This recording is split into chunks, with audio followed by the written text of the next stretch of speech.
ڈسکا کے ضمنی الیکشن میں حکومتی دھاندلی پر آنے والا الیکشن کمیشن کا فیصلہ تاریخی قرار دیا جا رہا ہے اور مسلم لیگ نون کی بہت بڑی کامیابی تصور کیا جا رہا ہے۔ اس فیصلے کے مطابق نہ صرف ڈسکا کے پورے حلقے میں دوبارہ پولنگ ہوگی بلکہ دھاندلی کے ذمہ دار سینئر افسران کے خلاف تادیبی کارروائی کا حکم بھی دیا گیا ہے۔ لیکن اس سب کے باوجود سیاسی تجزیہ کاروں کا کہنا ہے کہ ڈسکا دھاندلی پر الیکشن کمیشن کا فیصلہ ایک لالی پاپ لگتا ہے جس کا مقصد اپوزیشن کو وقتی طور پر چپ کروانا ہے، اور ایسا نہیں ہے کہ الیکشن کمیشن حکومتی اور ریاستی تسلط سے آزاد ہو چکا ہے۔ تجزیہ کار اپنے اس موقف کی حمایت میں اس حقیقت کی طرف اشارہ کرتے ہیں کہ وزیر اعظم عمران خان کے خلاف ٹھوس شواہد پر مبنی foreign funding case election commission کے پاس پچھلے 6 برس سے زیر سماعت ہے، لیکن اس کا فیصلہ نہیں کیا جا رہا۔ اسی طرح رنگے ہاتھوں حلفیہ جھوٹ بولنے والے وفاقی وزیر فیصل واؤڈا کا دوہری شہریت کیس بھی پچھلے 1.5 برس سے الیکشن کمیشن کے پاس زیر سماعت ہے، لیکن تمام تر ثبوت ہونے کے باوجود اس کا فیصلہ بھی نہیں کیا جا رہا اور وزیر موصوف کو تاریخ پر تاریخ دی جا رہی ہے۔ ان حالات میں تجزیہ کار کہتے ہیں کہ اگر الیکشن کمیشن نے ڈسکا دھاندلی پر ایک جرأت مندانہ فیصلہ دیا ہے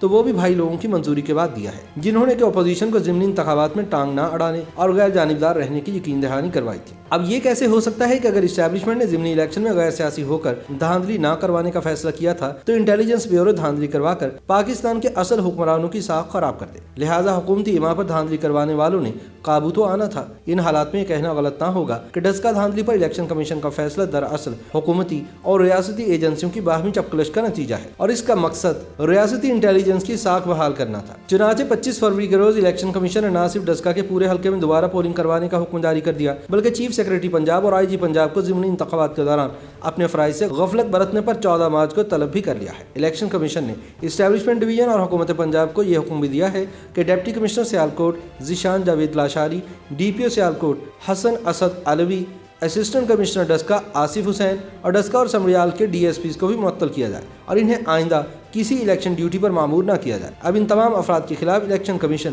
خود انکوائری کرے گا یا صوبائی حکومت کو انکوائری کا حکم دے گا جس کا فیصلہ بعد میں ہوگا۔ اس کے علاوہ الیکشن کمیشن نے کمشنر گوجرانوالا ڈویژن اور RPO گوجرانوالا رینج کو ان کے موجودہ عہدوں سے تبدیل کر کے گوجرانوالا ڈویژن سے باہر بھیجنے کی ہدایت کی ہے۔ خیال رہے کہ قومی اسمبلی کے حلقہ 75 سیالکوٹ 4 میں ضمنی انتخابات میں نتائج میں غیر ضروری تاخیر اور عملے کے لاپتہ ہونے پر 20 پولنگ اسٹیشن کے نتائج میں رد و بدل کے خدشے کے پیش نظر الیکشن کمیشن نے متعلقہ افسران کو غیر حتمی نتیجے کے اعلان سے روک دیا تھا۔ الیکشن کمیشن آف پاکستان کے ایک اعلامیے میں کہا گیا تھا کہ NA 75 سیالکوٹ کے نتائج غیر ضروری تاخیر سے موصول ہوئے۔ اس دوران متعدد پریزائڈنگ افسران سے رابطے کی کوشش بھی کی گئی مگر رابطہ نہ ہو سکا۔ اعلامیے کے مطابق ڈسٹرکٹ ریٹرننگ افسران اور ریٹرننگ افسر حلقہ NA 75 نے آگاہ کیا ہے کہ 20 پولنگ اسٹیشن کے نتائج میں رد و بدل کا شبہ ہے، لہٰذا مکمل انکوائری کے بغیر حلقے کا غیر حتمی نتیجہ جاری کرنا ممکن نہیں۔ ساتھ ہی یہ بھی بتایا گیا تھا کہ الیکشن کمیشن نے ڈسٹرکٹ ریٹرننگ افسران اور ریٹرننگ افسر کو NA 75 سیالکوٹ کے غیر حتمی نتیجے کے اعلان سے روک دیا ہے اور مکمل انکوائری اور ذمہ داران کے تعین کی ہدایات کی گئی ہیں۔ مسلم لیگ نون نے دھاندلی کے الزامات عائد کر کے دوبارہ پولنگ کا مطالبہ کیا تھا جس پر وزیر اعظم عمران خان نے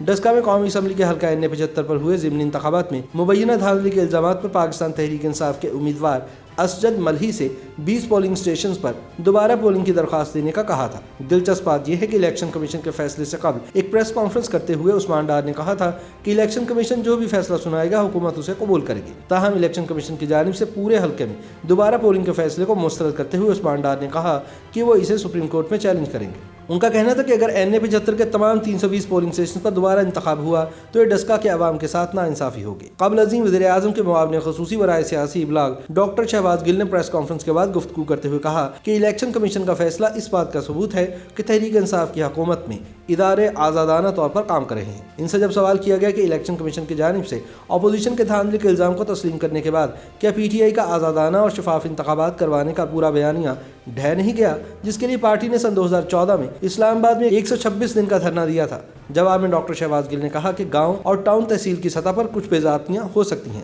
لیکن اس کا مطلب یہ نہیں کہ PTI غلط کاموں میں شامل تھی۔ تاہم سچ یہ ہے کہ ڈسکا میں کپتان حکومت نے پولیس اور انتظامیہ کی مدد سے جس دیدہ دلیری سے بدماشی کے زور پر دھاندلی کی وہ اپنی مثال آپ تھی۔ ڈسکا میں کہیں فائرنگ ہو رہی تھی، کہیں ووٹنگ کو سست رو کر دیا گیا، کہیں حکومتی کارندے اپوزیشن کے خلاف جاری FIRs درج کروا رہے تھے، کہیں پولنگ کا عملہ غائب ہو گیا تھا، کہیں دھند چھا گئی تھی، کہیں موبائل فون بند ہو گئے تھے، کہیں راستہ نہیں مل رہا تھا اور کہیں اغوا کنندگان کو پولیس کی میت میں دوبارہ لائن حاضر کیا جا رہا تھا۔ لیکن الیکشن کمیشن اپنے 25 فروری کے فیصلے کے بعد ایسے غیر جانبدار ادارے کے طور پر سامنے آیا جس نے نہ اس سماجی قوتوں کی پرواہ کی، نہ خوف سے اس کو کوئی جھجھری آئی اور نہ حکومت کے عتاب سے ڈرا۔ الیکشن کمیشن کا یہ کردار نیا ہے۔